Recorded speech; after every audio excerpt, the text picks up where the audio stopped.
내용 보낼 테니 날인만 해라. 조금 전에 제가 주요 뉴스에서 잠깐 언급을 드렸습니다만 이 부분을 먼저 좀 짚고 넘어가야 될 것 같습니다. 그러니까 김 기자, 그 조 전 장관의 아들 인턴 증명서 얘기인 것 같죠?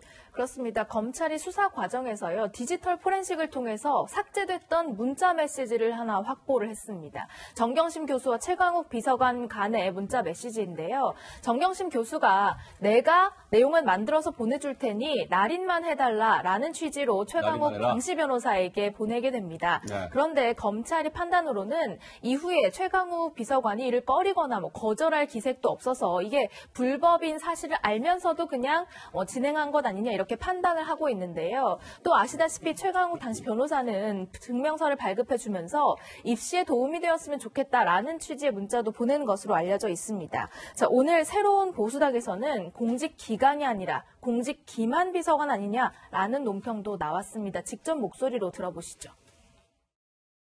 최강욱 비서관은 정경심 교수의 허위 증명서 요청에 거리낌 없이 응했음이 밝혀졌고 더불어 그 증거를 삭제했던 사실도 밝혀졌습니다. 공직 기강은커녕 공직을 이용해서 국민과 대한민국 법치주의를 기만하는 최강욱 공직 기만 비서관입니다. 공직 기강, 공직 기만 한 글자 차인데요. 새로운 보수당은 공직 기만 비서관이 최강욱 아닙니까? 이런 목소리까지 이제 내기 시작한 것이죠. 근데 조 부장 이런 것 같습니다. 그렇게 지금 최강욱 비서관이나 청와대는 말이에요.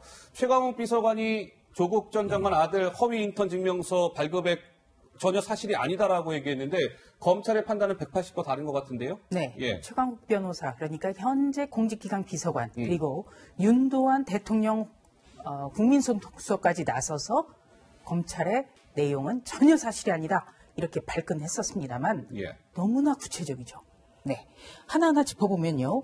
우선 이 정경심 씨가 최강욱 비서관에게 아들의 입시에 활용할 것이다. 이 점을 설명하면서 허위 증명서 발급을 부탁하는 내용이 문자에 들어있습니다. 그리고 내가 만들어서 보내줄 테니까 날인. 도장과 그러니까 서명만 해달라. 이런 문자도 들어가 있다고 하고요. 그렇다면 이 두 가지 사실만 보더라도 증명서가 허위라는 것을 최강욱 비서관이 알고 있었는데 전혀 거리낌이 없었다. 이 점을 우리가 또 생각할 수 있고요. 또 한 가지는 이 문제의 문자 메시지는 애초에는 삭제가 된 것이었는데 이것을 검찰이 디지털 포렌식 작업으로 원을 했다. 네, 이런 보도까지 나왔습니다. 디지털 포렌식으로 살려낸 거예요, 검찰이? 그렇습니다. 그래서 이 문자 메시지가 애초에는 그 내용이 알려지지 않았는데 뒤늦게 알려지게 된 것이군요. 근데 조 부장께서도 잠깐 말씀을 주셨습니다만 김 기자 이게요 논란이 불거졌을 때 청와대 쪽에서도 펄쩍 뛰지 않았었던가요? 그렇습니다. 사실상 최강욱 비서관의 입장을 윤도한 국민소통수석이 직접 대신 전하면서 검찰의 수사를 비판했는데요. 어떻게 했었죠? 일단 비열한 언론 플레이다. 조국 수사 결과 너무도 허접하다. 그리고 이렇게 밝혀진 내용들이 허위 조작된 내용들이 언론에 전파한 것이다라고 하면서 검찰 수사로 말하세요. 이것이 최강욱 비서관의 입장입니다. 이렇게 대신 전달한 바 있습니다. 자, 최강욱 비서관은 과거부터 이런 검찰의 수사라든지 관련 언론의 보도라든지 이에 대해서 굉장히 비판적인 목소리를 내왔는데요. 수위도 높았습니다. 직접 들어보시죠.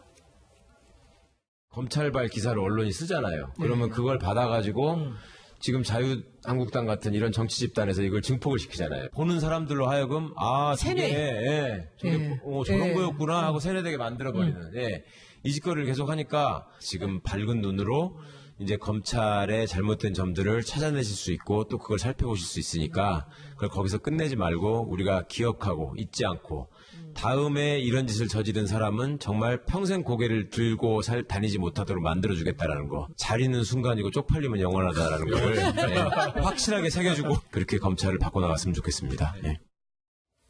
네, 최강욱 비서관의 이제 평소 발언이라고 해야 되겠죠. 좀 듣고 왔는데 조금 전에 그래픽에서 보면 정 의원님 이게 지난달 22일에 윤도한 대통령 국민소통수석 비서관이 기자들한테 이것이 최강욱 비서관의 입장입니다라고 하면서 윤도한 수석이 대신 최강욱 비서관의 입장을 밝혔어요. 이러이러한 얘기들이 담겨져 있었습니다. 이때도 상당히 논란이 인바 있었는데 당시에 윤도한 수석이 최 비서관의 입장이라고 하면서 무려 1시간가량 기자들과 브리핑을 갖고 최 비서관의 입장을 윤도한 수석이 대신 전해준 바가 있었습니다. 그런데 검찰의 판단은 아니요. 최강욱 비서관 조국 아들 허위 인턴서 증명서 발급에 불법인 줄 알면서도 다 발급해 준 거 아닙니까? 이게 검찰의 판단인데 검찰 수사가 잘못되고 있는 겁니까? 그 전에 먼저 지적해야 될 것이요. 아니 공직기강 비서관의 범죄 사실을 가지고 왜 청와대 홍보수석 비서관이 그걸 해명을 해요? 어허. 이상하잖아요. 청와대 홍보수석 비서관이라고 한다면 국정에 굉장히 중요한 일, 청와대 전반에 관한 일 또는 대통령의 입장 이런 것들 갖다가 홍보하는 게 당연한 것인데 소위 범죄 혐의가 있는 사람의 내용들을 나서서 얘기를 하는 거예요. 그런데 실제로 보니까 검찰에서 기소한 내용에 지금 정경심 씨가 실제로 파일을 만들었고 거기다가 최강욱 비서관 당신은 그냥 날인만 해. 근데 이게 언제 벌어졌던 일이냐? 조국 민정수석으로 재직할 때 이게 이제 2017년 10월 달이죠. 예. 그러니까 민정수석에 청탁을 들어준 거예요, 사실은. 근데 제가 더 말씀드리고 싶은 건 뭐냐면 조금 전에 손혜원 TV에서 손혜원 의원이 세뇌라는 얘기를 했죠. 세뇌. 저는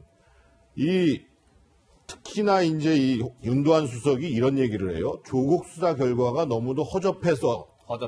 그러니까 지금 자기 진영의 사람들한테 또는 자기를 문재인 정부를 지지하는 국민들한테 조국 수사는 허접했다라는 걸 지금 세뇌시키고 있는 거예요. 거기에 더해가지고 뭐냐면 그런 비판이 우려되자 별개의 혐의를 만들어서 여론 무마 의도로 허위 조작된 내용을 언론에 전파한다.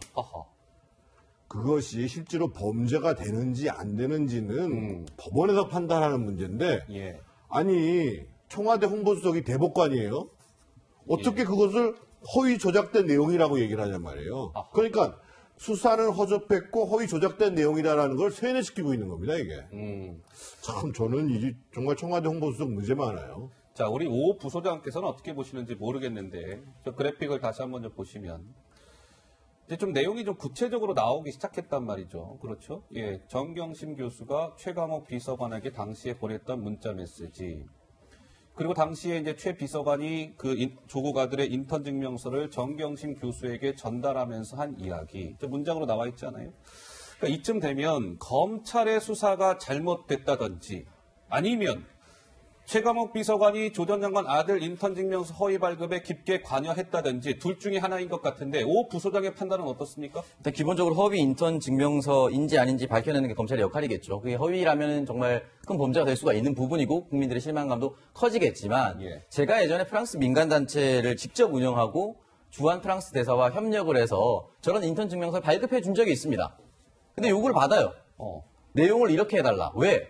하주희 변호사가 나와서 이렇게 얘기했습니다. 재판 관련 서면 작성 보조, 문서 편집, 사건 기록 상당 기록 정리와 공증서류 연문 번역. 그러면 그렇다면은 이 인턴 증명서를 활용하는 사람이 자신이 제출할 곳에 대해서 더 유리한 내용으로 작성해달라고 부탁을 합니다. 그리고는 제가 그 당시에도 프랑스 민간단체를 운영을 할 때 주한 프랑스 대사와 협력을 해서 이 부분에 대해서 함께 노력을 했으니 확인을 하고 그렇게 써줍니다. 그러면은 받았던 사람이 기업에 제출할 때도 있고 저 같은 경우는 어떤 대학에 제출하는 적도 있습니다.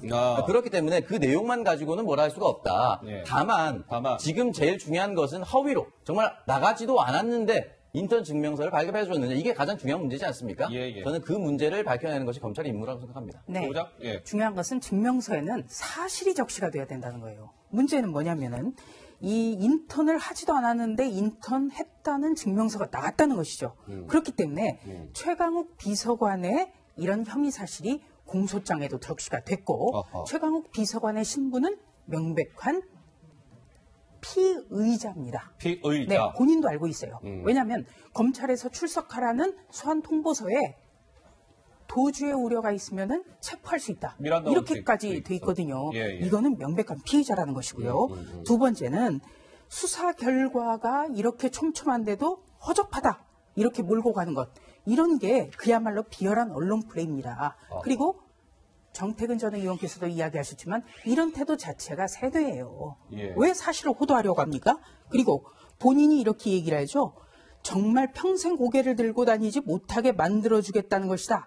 자리는 순간이다. 이렇게 조금 전에 이야기를 합니다. 2017년 말이지만 지금이야말로 자신이 자리는 순간이다. 이런 거를 해야 합니다. 대통령의 참모가 대통령을 계속해서 욕을 먹이고 또 나가야 될 때를 지금 망설이면서 계속 주저앉아서 자신이 공직기강을 보살피겠다? 살피겠다? 예. 누가 지금 남의 기강을 지금 점검한다는 겁니까? 이런 태도 자체가 굉장히 잘못됐어요. 그리고 예. 또 한 가지는 지금 청와대 홍보수석이 국민소통수석으로 이름이 바뀌었습니다. 바뀌었죠. 문재인 그런데 정부 들어서. 지금 예. 국민소통수석이 조국 씨라든지 아니면은 또 최강욱 공직기강 비서관에 대한 혐의를 어떻게 보면은 대신해서 계속 그 춘추관이라고 하죠. 청와대 기자실 앞에 섭니다. 예. 이런 태도가 국민과 소통과 무슨 상관관계가 있습니까? 정말 청와대 전체가 기강회의라고 볼 수밖에 없습니다. 예. 정 의원님, 예, 말씀. 짧게 한마디만 보탬을 드리면 지난 금요일 날 저희가 방송을 했었는데 인턴 증명서가 같은 기간이 포함된 두 종류가 있었다는 거 두 장은 아니에요? 서로 달랐다. 근데 시간이 엄청나게 달랐다라는 거 아니에요? 활동 그러니까 기간이 둘 중에 하나는 허위인 게 분명한 거잖아요. 예. 그러면은 허위 인턴 증명서를 내준 건데 더더군다나 이분이 입시에 도움이 됐으면 좋겠다. 그러니까 다가 허위일 가능성이 제일 높지만 적어도 그 둘 중에 하나는 허위일 수밖에 없어요. 그러면서 허위 인턴 증명서를 가지고 입시에 도움이 됐으면 좋겠다? 청와대에 있는 공직기강 비서관이 그래도 되는 거예요? 예. 알겠습니다. 그러면 시청자 여러분들께서 좀 궁금하실 것 같아요. 최강욱 공직기강 비서관과 조국 전 장관의 인연, 어디서 좀 들은 것 같기는 한데 정확히 좀 기억이 좀 가물가물하신 우리 시청자 여러분들도 계실 텐데요. 우리가 두 사람의 인연에 좀 세상 주목하는 이유가 있죠? 그렇습니다. 사실 두 사람은요, 서울대 동문, 선후배 사이이기도 하고요. 또 한때는 대학원 지도교수와 또 제자 사이이기도 했습니다.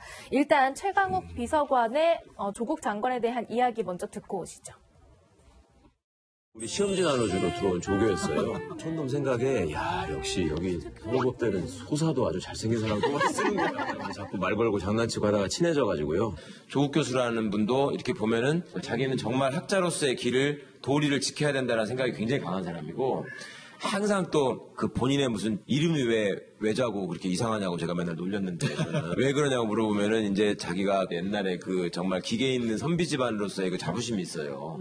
그래가지고 그거를 지키고자 하는 어떤 욕심이 강했고 그 다음에 어떤 얘기를 할 적에 사적인 뭐를 담아가지고 얘기하는 경우를 우리 같은 후배들하고 얘기할 때도 그런 경우를 잘 못 봤거든요. 그러니까 항상 어떻게 보면 바른 길을 좀 제시하고 싶어하고 이런 그 관점이 있었기 때문에 최강욱 비서관이요, 2012년에는 이건 뭐예요? 대학원에 논문을 작성합니다.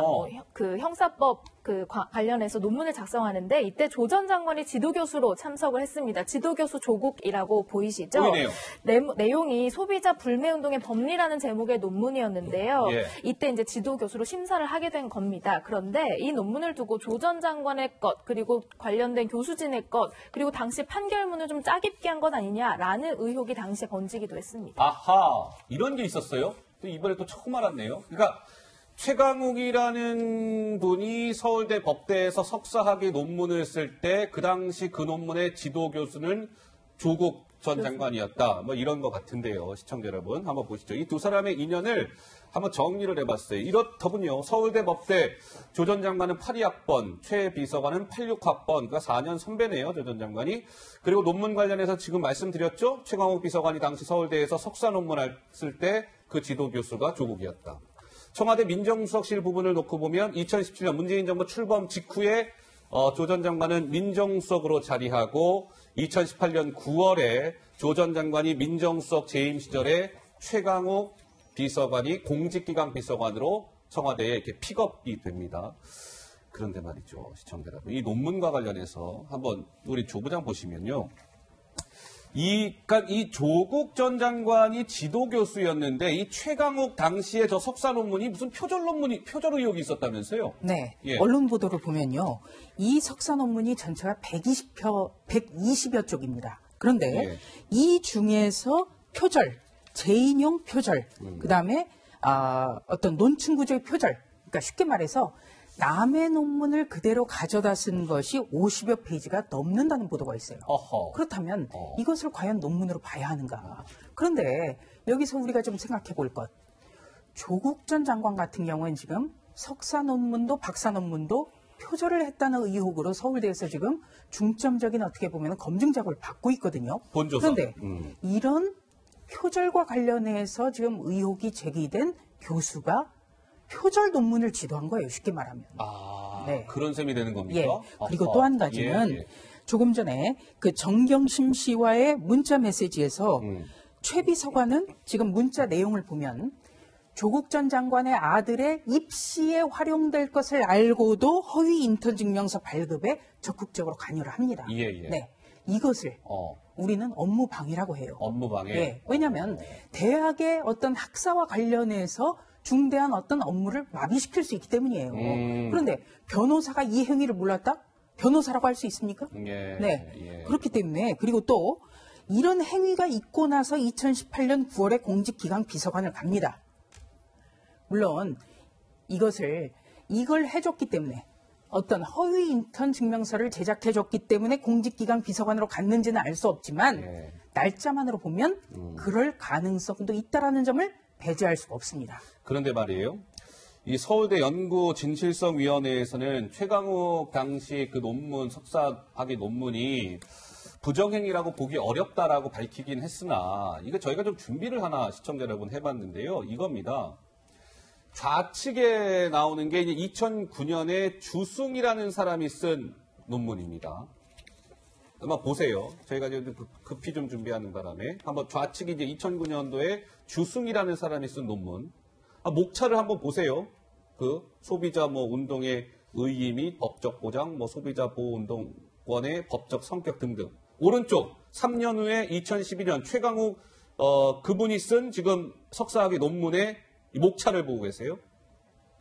거의 똑같지 않습니까? 의의 및 법적 보장, 법적 성격, 허용 한계, 성립 요건, 허용 한계, 법적 효과, 거의 똑같아요, 정 의원님. 그러니까 이제 그 주승희 연구자가 2009년도에 학술지에 게재하는 거예요. 예. 그런데 목차 중에 2장, 3장에 있는 것을 이 최강욱 비서관은 당시 석사 논문을 제출하면서 2장의 1절, 2절 목차로 바꿔가지고 그 제목은 똑같이 해서 제출을 했다는 거예요. 네. 근데 이게 이제 언제 처음 드러났냐면요. 사실은 최강욱 비서관이 2013년에 소위 MBC 방송문화진흥회 이사로 갑니다. 야당 추천으로. 이미 그때 공직을 간 거예요. 그러면서 이게 문제가 됐어요. 그런데 이 조국 교수는 사실 다른 사람들의 표절 시비만 나오면 표절도 기본적으로 소양이 있어야 한다 하면서 엄청나게 비판을 했습니다. 그렇습니다. 그런데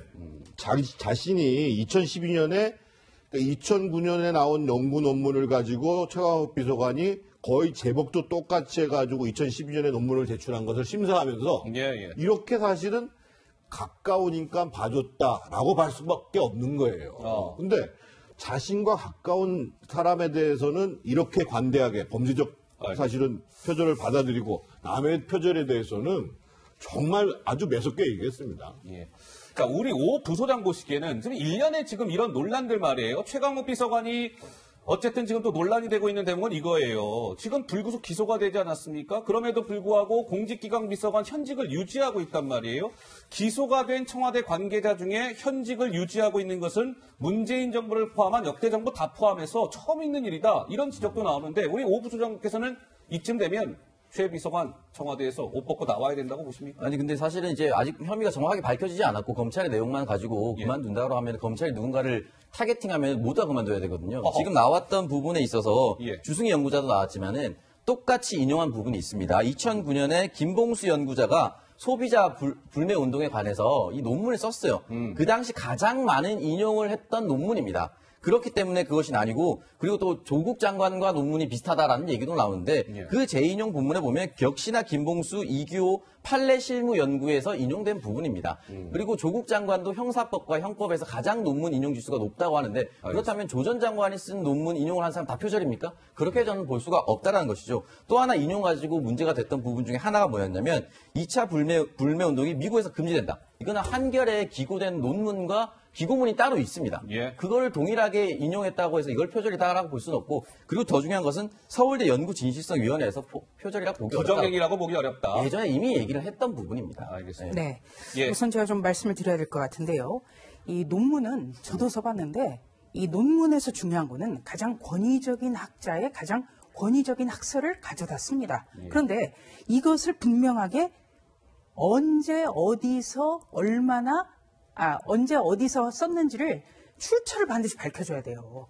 그 출처가 없으면 표절이라고 보는 겁니다. 왜? 인용하지 않고 남의 것을 빌려서 내 것처럼 보일 수 있게 하는 것, 이거를 표절이라고 하거든요. 그렇기 때문에 최강욱 변호사 같은 경우에는 표절 의혹이 지금 강한 거예요. 왜냐하면 120여 페이지 논문 중에 50여 페이지가 거의 비슷해요. 조금 전에 봤던 덕성여대 주승희 교수 논문과도 거의 비슷하지만 그리고 중요한 것은요. 이 MBC 방송문화진흥회 이사 때 이 논문 표절 의혹이 나왔는데 이때 조국 교수와 최강욱 변호사가 바로 이때 문대성 국회의원의 논문과 관련해서는 기본적인 소양을 갖춰야 된다부터 시작해가지고 맹폭을 했었어요. 그러면 다른 사람의 허물에는 굉장히 송곳으로 덤벼들고 나의 것은 이건 아무것도 아닌데 누가 이거는 뒤집어 씌운다. 이렇게 가고 이게 되겠습니까 이게? 이런 걸 도덕적 이중성이라고 하는 것이죠. 근데 문대성 의원 같은 경우는 오탈자까지 똑같이 프린팅했기 때문에 그때 문도리코라는 이제 별명까지 얻어서 이 부분과 좀 다른 부분이 있습니다. 네, 한 말씀만 더 드리죠. 조국 교수가 지금 논문 표절 의혹을 받고 있는데 잘못된 번역까지도 그대로 가져다 썼기 때문에 바로 논문 표절 의혹이 더 강한 겁니다. 똑같은 사례예요. 알겠습니다. 여기까지. 오늘 뭐 논문 표절이 본 주제는 아니니까 이제 이쯤 말씀을 주셔도 시청자 여러분들께서 듣고 다 아마 판단들을 하실 거라고 믿습니다.